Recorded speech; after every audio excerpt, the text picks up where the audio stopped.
आने वाले समय में परमेश्वर रामपाल जी के बच्चे ही धर्म नीति से राजनीति करेंगे, धर्म नीति से, परमात्मा से डरकर लोगों का न्याय करेंगे। परमेश्वर रामपाल जी ही उनको वो पद प्राप्त जो है वो करवाएंगे। और फिर वो जिला कलेक्टर बनकर नहीं करेगा वो कार्य, सेवक बनकर, नौकर बनकर। आज ये लोग मंत्री बनते नहीं, तब तक तो जनता के नौकर बन जाते हैं। भाई साहब, बस आपके चरणों में हमारी इज्जत आपके पास है। ध्यान रखना भाई साहब, चुनाव है, ध्यान रखना, फलाने पे ठप्पा मारना। तो जब तक वो चुनाव संपन्न नहीं होते हैं तब तक तो ये जनता के प्रतिनिधि आम व्यक्ति के घुटनों में रहते हैं, नीची गर्दन करके हाथ जोड़ के चलते हैं कि भाई साहब हमारी इज्जत तो आपके ऊपर है, इस निशान पे ठप्पा मारना। और जीतने के बाद फिर वो जनता 5 साल तक उनके चरणों में गिड़गिड़ाती रहती है, फिर वो नहीं सुनते किसी की। तो ऐसा करने से वर्तमान में वो राजनेता, वो अधिकारी अपने खुद के भी कर्म बिगाड़ रहे हैं और बेचारी जनता भी महादुखी।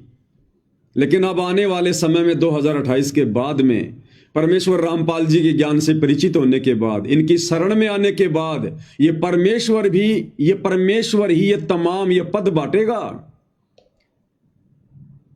जैसे वर्तमान में वैकेंसियां निकलती, ऐसे वैकेंसियां नहीं निकलेंगी, ऐसे फार्म नहीं भरे जाएंगे।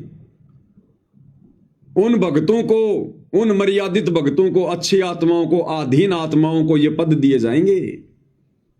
वो चाहे अंगूठा छाप है, फिर उसको जिला कलेक्टर बनने के लिए उसको जो है पढ़ाई लिखाई की जरूरत नहीं है, उसको पढ़ाई लिखाई की जरूरत नहीं है। जैसे सतयुग में, त्रेता में, द्वापर में अनपढ़ व्यक्ति ही राजा हुआ करते थे, अनपढ़ व्यक्ति ही उनके वजीर हुआ करते थे और कितने बढ़िया से राज्य किया करते थे। क्योंकि भाई और बहनों, राज्य चलाता है परमात्मा, देश चलाता है परमात्मा। उस परमात्मा की प्राप्ति के बिना, उससे परिचित हुए बिना, उसके आध्यात्मिक ज्ञान के बिना वर्तमान में लोग ये समझ बैठे हैं कि हमने मेहनत करी है, हमने भागा दौड़ करी है, चुनाव में इतने पैसे खर्च किए हैं, लोगों को इतनी शराब पिलाई है, बड़े बड़े नेताओं की हमने चापलूसी करी है, तब जाकर मुझे टिकट मिली है और तब जाकर मैं चुनाव जीता हूं। तो इंसान अहंकारी हो गया। लेकिन जब उसे पता चलेगा कि ये देश और दुनिया सृष्टि, अरे जब सृष्टि को भगवान चला रहा है तो जमीन के छोटे से टुकड़े को क्या एक इंसान चला सकता है क्या? एक इंसान ढंग से अपने 10 मेंबर का परिवार नहीं चला रहा ढंग से।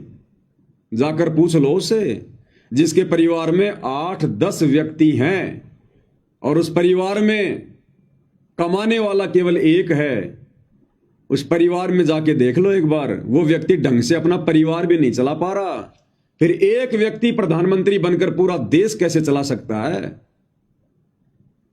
तो भाई और बहनों, ये देश और दुनिया, ये सृष्टि परमात्मा चला रहा है, परमेश्वर कबीर जी चला रहे हैं, सतगुरु रामपाल जी भगवान चला रहे हैं। इस आध्यात्मिक ज्ञान के बिना हमारी आंखें फूटी पड़ी हैं, हम देख नहीं पा रहे।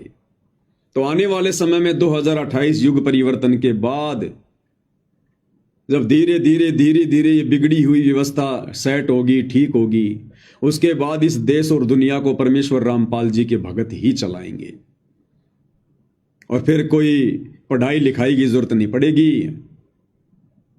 उस समय ये नौकरियां देने के लिए, ये सेवाएं बांटने के लिए परमात्मा भगत की भक्ति देखेगा, भगत का आचरण देखेगा, भगत की मर्यादा देखेगा, डिग्रियां नहीं देखेगा। डिग्रियां तो बननी बंद हो जाएंगी। सबसे बड़ी डिग्री होगी भक्ति वाली डिग्री। तो ये शिक्षा धीरे धीरे समाप्त कर दी जाएगी, जिस शिक्षा ने केवल इंसान को बिगाड़ा है।